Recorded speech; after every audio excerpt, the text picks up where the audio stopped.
12 Days to the Fourth Dimension by Scott P. With a little help from my friends. Day 5. Chapter 5, Day 5. Set aside prayer. Dear God, please help me set aside everything I think I know about myself, your other kids, and you, so I may have an open mind and a new experience. Please help me see the truth about myself, your other kids, and you. Step 5 principle. Integrity. Soundness of moral character. Promise number 5. No matter how far down the scale we have gone, we will see how our experience can benefit others. Daily fourth dimension preparation checklist. At the end of the day, check off what you did. 1. Do not drink. 2. Pray and meditate. 3. Talk to your sponsor. 4. Go to a meeting. 5. Do service work. 6. Read some of the big book. Day 5 story. We have 2 choices. Jerry was the kind of guy you love to hate. He was always in a good mood and always had something positive to say.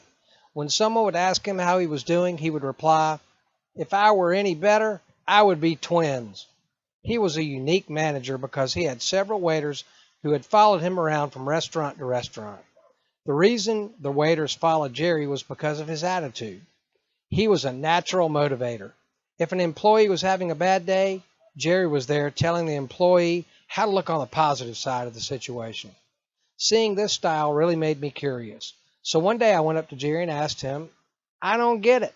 You can't be a positive person all of the time. How do you do it?" Jerry replied, "Each morning I wake up and I say to myself, Jerry, you have 2 choices today. You can choose to be in a good mood or you can choose to be in a bad mood. I choose to be in a good mood. Each time something bad happens, I can choose to be a victim or I can choose to learn from it. I choose to learn from it. Every time someone comes to me complaining, I can choose to accept their complaints or I can point out the positive side of life. I choose the positive side of life." "Yeah, right. It's not always that easy," I protested. "Yes, it is," said Jerry. "Life is all about choices. When you cut away all the junk, every situation is a choice. You choose how to react to situations. You choose how people will affect your mood. You choose to be in a good mood or a bad mood. The bottom line, it's your choice how to live life." I reflected on what Jerry said. Soon thereafter, I left the restaurant industry to start my own business.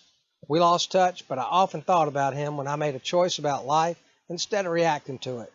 Several years later, I heard that Jerry did something you are never supposed to do in a restaurant business.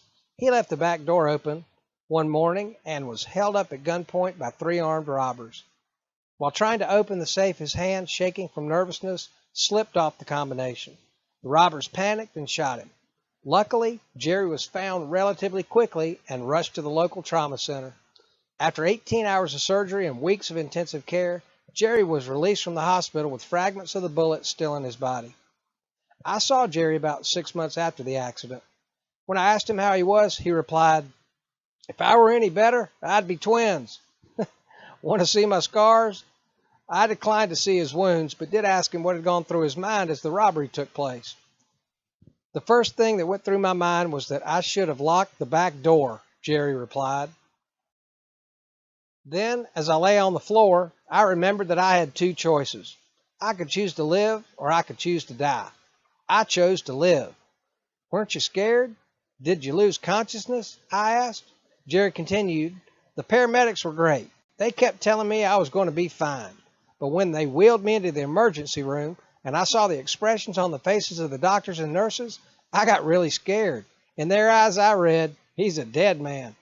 I knew I needed to take action."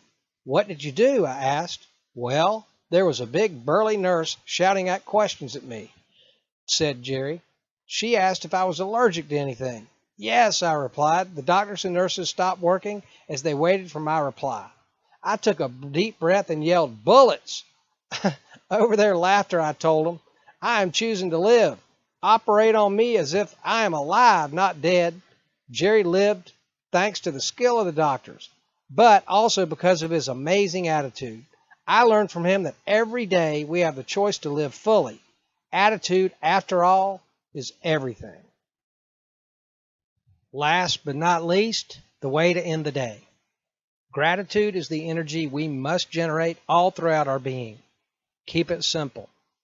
To help you acquire this gratitude, before resting peacefully, answer these three simple questions. Three questions. The way to end your day. Today, did I live? Today, did I love?